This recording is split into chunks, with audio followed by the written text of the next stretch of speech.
Bom dia a todos, meu nome é Vinícius Danite. Eu vou apresentar para vocês um trabalho sobre a absorção de gás na superfície de carbeto de molibdênio na presença de átomos metálicos. Bom, inicialmente eu gostaria de falar um pouco sobre a reação de reforma a vapor do metano. Nessa reação, o metano reage com água, formando monóxido de carbono e gás de hidrogênio.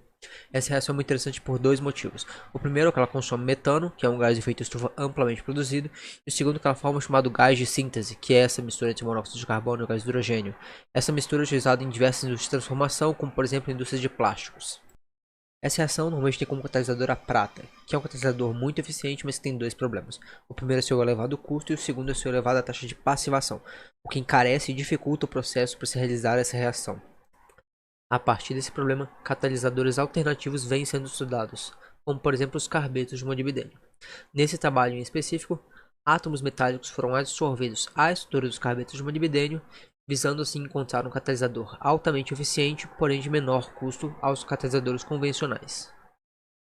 Sobre a metodologia, átomos metálicos de lítio, níquel, rutênio, ródio, paládio e platina em diversos estados de spin foram dissolvidos em 4 posições distintas na face 001 da superfície de carbetos de molibdênio.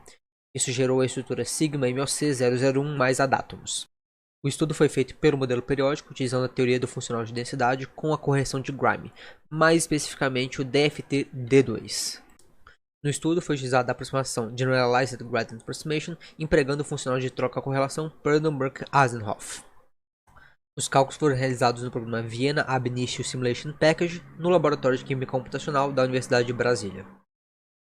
Como eu havia dito anteriormente, os átomos metálicos foram dissolvidos em 4 posições distintas. Essas posições são hollow, onde o átomo metálico fica entre 2 carbonos e 2 molibdênios; a posição bridge, onde o átomo metálico fica entre 1 carbono e 1 molibdênio; a posição top M, onde o átomo metálico fica diretamente acima de um molibdênio; e a posição top C, onde o átomo metálico encontra-se diretamente acima de um carbono. Com as energias obtidas a partir das otimizações e com a correção DFT-D2 aplicada, foi possível determinar quais as posições mais estáveis para absorção, e posteriormente, com a estatística de Maxwell-Boltzmann, qual a probabilidade relativa de cada sítio de absorção ocorrer. Aqui é importante ressaltar que todos os átomos metálicos que se encontravam na posição bridge ao longo das otimizações convergiram para a posição top C, e por esse motivo a posição bridge não se encontra nos gráficos que serão apresentados a seguir. Dito isso, seguem os gráficos e tabelas relacionadas às energias e distribuições energéticas para cada um dos átomos metálicos estudados. Para o lítio, para o paládio, para a platina, para o ródio, para o níquel e para o rutênio. Observando as colunas relacionadas à fração de distribuição energética nas tabelas, é possível observar que a distribuição de energias para todos os átomos metálicos estudados é praticamente uniforme.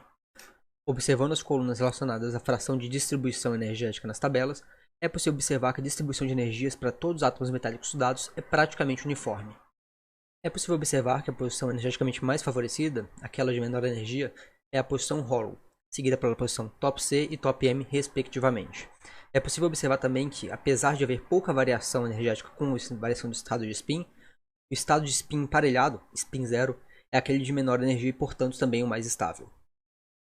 Por fim, falando sobre as perspectivas futuras, o trabalho agora terá como foco a variação na posição dos átomos metálicos estudados e não mais a variação de seus spins. Também será incluso o estudo da adsorção do metano em várias posições com a presença dos átomos metálicos adsorvidos, para avaliar a ativação dessa molécula para promover sua oxidação. E mais posteriormente, será adicionada a adsorção de pequenas nanopartículas de metais de transição ao invés de átomos únicos desses mesmos metais. Encerro aqui minha apresentação. Muito obrigado a todos. Tenham um bom dia.